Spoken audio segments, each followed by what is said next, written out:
Hello, today I want to talk about Diego Costa and the fact that the FA have decided to charge him.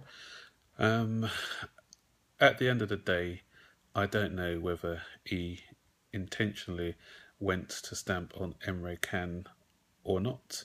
But then again, neither does the referee, neither do the FA. So if this case and video evidence went to a court of law, then it will be thrown out because the evidence is not compelling enough. If he had looked at the player and stamped on him, then we can say yes, he definitely meant to do it. But the fact that he didn't look at the player, we can't say whether it was intentional or not. So for me, no case to answer. But obviously, Chelsea are victimised once again, and everyone's always talks about Chelsea supporters crying foul play. But when you see inconsistencies by the FA, then you know why we are so unhappy all the time. If you look at last season, Yaya Toure kicked out a player, which is definitely a red card offence, but no, he got away with it. Why? Probably because they were playing Chelsea in the FA Cup in the next game, and the FA didn't want him to miss that. We also had that incident where Sergio Aguero had done a two-footed stamp on David Luiz, and nothing to answer for. Foy said that he saw the incident.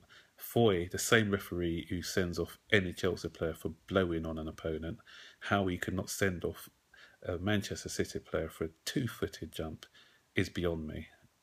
Or, as I said, referees are influenced, and there's one rule for one team and another rule for Chelsea. And going back to this incident with Diego Costa, I hear that the referee needs to review the event in the case of him not seeing it, and if he deems it to be a red card offence, or if they said if he had seen it, whether he'd have sent him off on the day.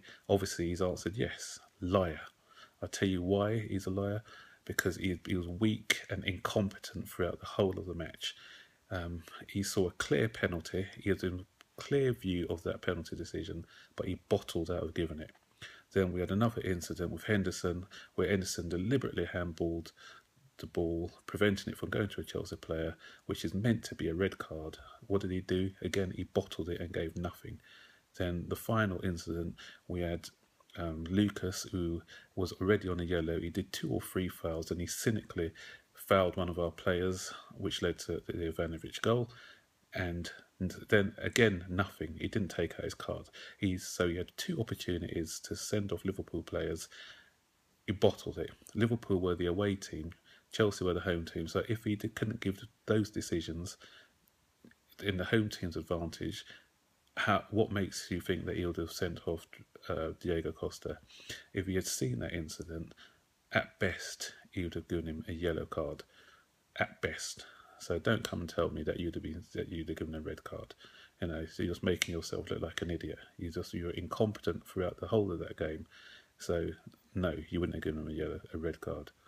Anyway, he's got his appeal tomorrow. I hope that we can put forward a good case and he'll get off, but I very much doubt it because the Sky obviously has had an agenda as well, because at the end of the day, Costa doesn't play, then Manchester City have got a good chance of getting a result. And what happens? It keeps Sky's viewing up because the title chase is still on. If Chelsea have gone 8 points up, then although we've blown an 8 point lead before, but this time 8 point lead, it would have given Chelsea a lot of confidence, and they'd have been clear favourites for the league. But if Manchester City can get a result, then the title race is back open again, and Sky love that because again, a tight title race keeps the ratings up, and that's why there's an agenda on their part. Gary Neville's the only fair one out there. He's given some fair comments. All the others, like Jamie Redknapp, are just so biased and anti-Chelsea. The press are very biased. I tweeted one of can't remember one of the journalists, because he was quick to have a go and say how Costa deliberately stamped on can. But then a few minutes later, when we had a deliberate penalty, did he tweet about it and said it shouldn't be a penalty? No, silence. I said to him, are you going to tweet about this? But no, still silence. So obviously there's an agenda going on with the journalists out there as well. But you know what? We're Chelsea. We're strong. And anything that comes at us, we're prepared. So just bring it on, FA. Bring it on, anyone, because this will just fire us up. And I think we're going to go on and become stronger, and nothing's going to bring us down, and we're going to go and win the league, and just say to everyone, look, you know, no matter what you throw at us, we're coming for you. Okay, I hope you enjoy the blog, and I'd like to hear your views and see what you think on the incident. Cheers, bye.